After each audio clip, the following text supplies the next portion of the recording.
19 июн пешвои миллат муҳтарам Эмомалӣ Раҳмон баъди боздид аз ҷараёни корҳои сохтмонӣ, манзилҳои истиқоматии зарардидагон ва бартарафсозии оқибатҳои офати табиӣ рӯзи 11 май ба вуқӯъ омада, дар деҳаи иттифоқи деҳоти бисолагии истиқлолияти Тоҷикистон бо сокинони зарардидаи деҳаҳои ноҳияи Вахш мулоқоти озоду самимӣ доир карданд. Зимни суҳбат сарвари давлат муҳтарам Эмомалӣ Раҳмон ба осебдидагони ин фоҷиаи табиӣ таъкид намуданд, ки давлат ва ҳукумати ҷумҳурии Тоҷикистон ҷиҳати бартарафсозии оқибатҳои ин фалокат ҳамеша даст ба кор буда, пайваста аз ҳолу аҳволи оилаҳои зарардида огоҳ аст ва рафти корҳои ободонию созандагӣ ва барқароркунии хонаҳои истиқоматии сокинон зери назорати доимии ҳукумати мамлакат қарор дорад. Президенти мамлакат муҳтарам Эмомалӣ Раҳмон ба масъулини вазорату идораҳои дахлдор ва сохторҳои марбутаи ҷумҳуриявию вилоятӣ дастур доданд, ки барои ҳар чӣ зудтар барқарор намудани манзилҳои истиқоматӣ, роҳу пулҳо, ҷӯйҳо,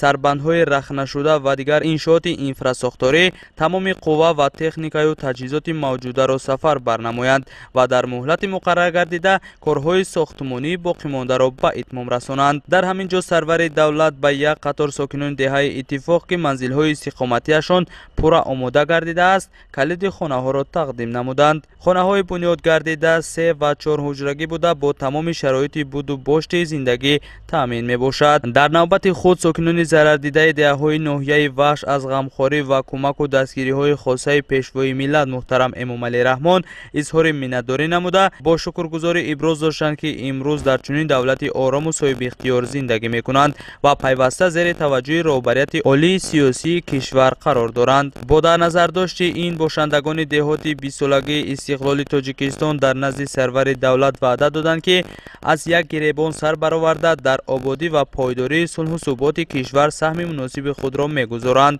таъкид бояд кард, ки рафти бартарафсозии оқибатҳои офатҳои табиӣ таҳти назорат ва роҳбарии бевоситаи президенти мамлакат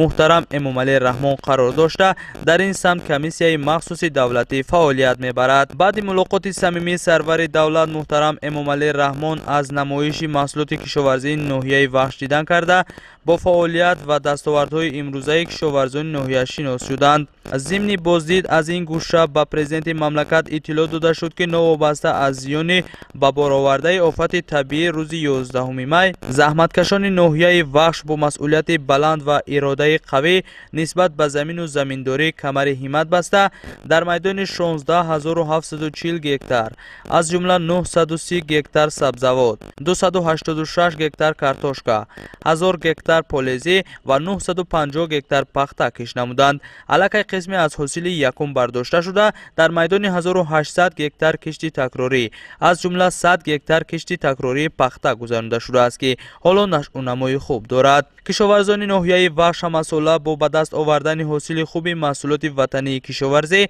дар таъмини бозори дохилӣ нақши арзанда доранд. имсол хоҷагидорон аз гузашта дида майдони кишти зироатҳоро васеъ намуда, меваю сабзавотро дар баробари таъмини бозори дохилӣ ба хориҷи кишвар низ содирот карданд. сарвари давлат муҳтарам Эмомалӣ Раҳмон аз натиҷаи ба даст овардаи заҳматкашони ноҳия ва дастгирии муроҷиати президенти мамлакат доир ба истифодаи оқилонаи замин изҳори сипос намуда, ба хоҷагидорон ҷиҳати боз ҳам васеъ намудани майдони зироатҳо ва барқарор намудани боғу тогзор аз ҳисоби боғоти кӯҳна дастуру ҳидоятҳо доданд. дар навбати худ аҳли заҳмати ноҳияи Вахш ваъда доданд, ки ҳидоятҳои президенти кишварро сармашқи кори худ карда, бо кӯшишу талош ва меҳнати софдилона дар таъмини амнияти озуқавории кишвар саҳми муносиби худро мегузоранд.